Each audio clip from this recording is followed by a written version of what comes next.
Good day to all. In this video, we will explain and will give our insight on the novel The Alchemist, written by Paulo Coelho, a Brazilian author, which was first published in 1988.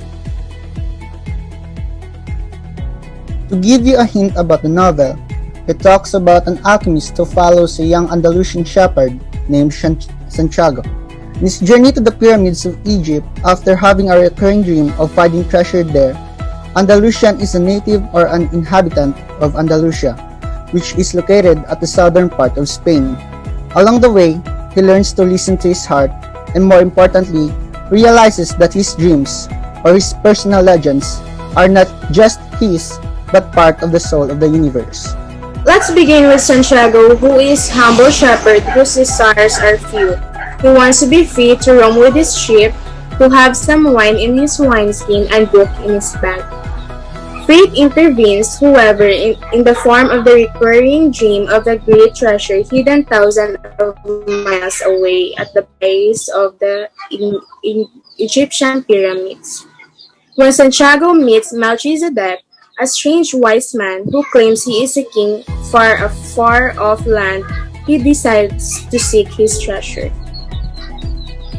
The next day, Santiago sells his ship and embarks to Africa to pursue his dream.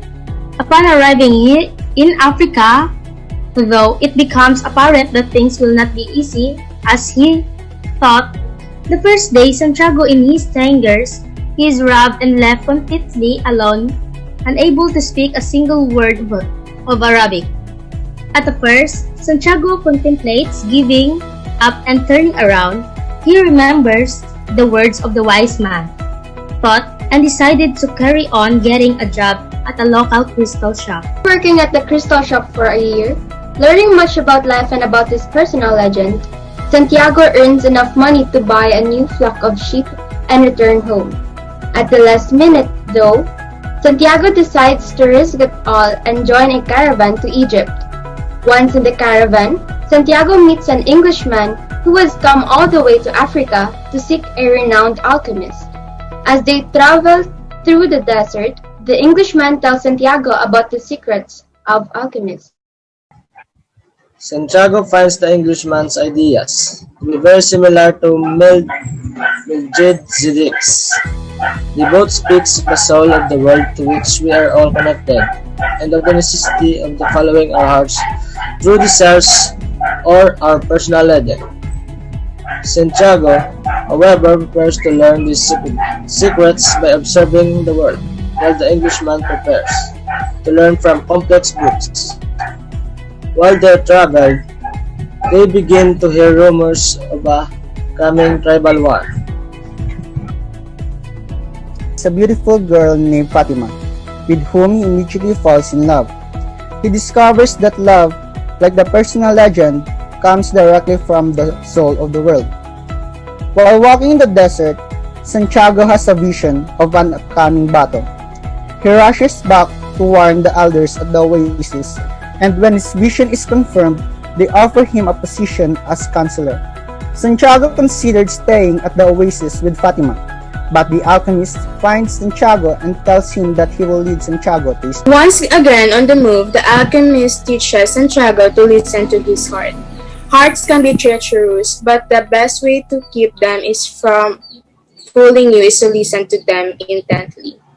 Almost to the pyramids, Santiago and the alchemist are taken prisoner of the warning tribe. The alchemist tells the tribesmen that Santiago is a powerful magician who can turn himself into the wind.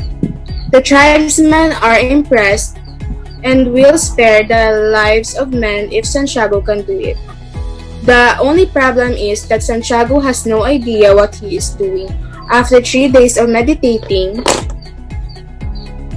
Santiago uses his knowledge of the soul of the world to ask the elements to help him. First, he asks the desert, then he asks the wind, then he asks the sun, and finally, he asks the soul of the world. Immediately, the wind whips up and Santiago disappears and reappears on the other side of camp. The alchemist takes his leave of Santiago, who continues on the pyramids. Once there, Santiago is attacked by robbers.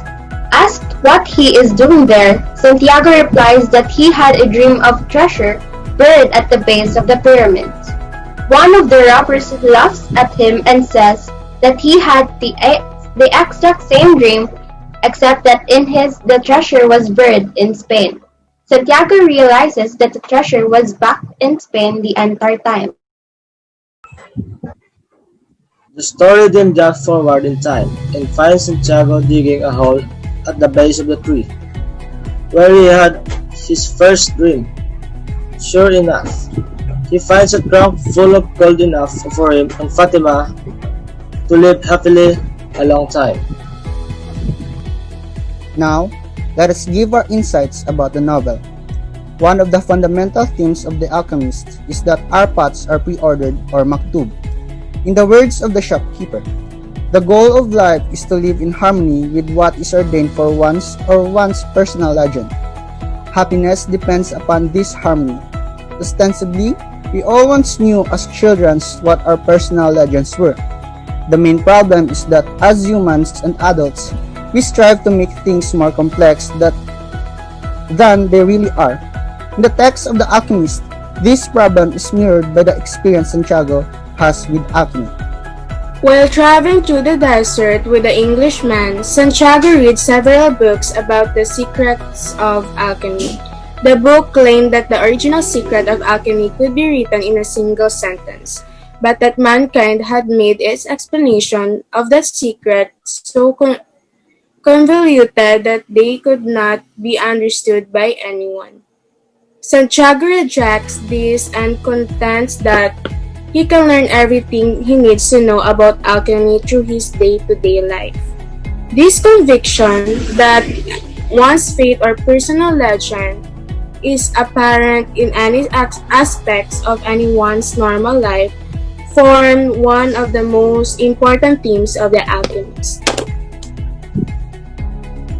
When Melchizedek say, when you want something, all the universe is conspiring to help you achieve it. He means that since it's a faith that puts a desire in Santiago's heart, faith won't stop him from achieving it. The problem is focusing one's energy on determining what is the only one really wants. Santiago does this during the last leg of his journey with the Alchemist when he learns from the desert to look inside himself and silence his petty fears. By silencing these fears, he is able to finally see that he is one with the world around him and that his personal legend is a harmonious part of the world. Why do you think that the literature assigned is philosophical? To answer this question, while the novel The Alchemist has many subtle philosophical messages, the most noteworthy is about religion. Through Santiago's experiences, Coelho infers that there is only one God, but men interpret him differently. Although some men allow their interpretation of God and the rules of their religion to define them, there is an unwritten universal language with which we all can communicate.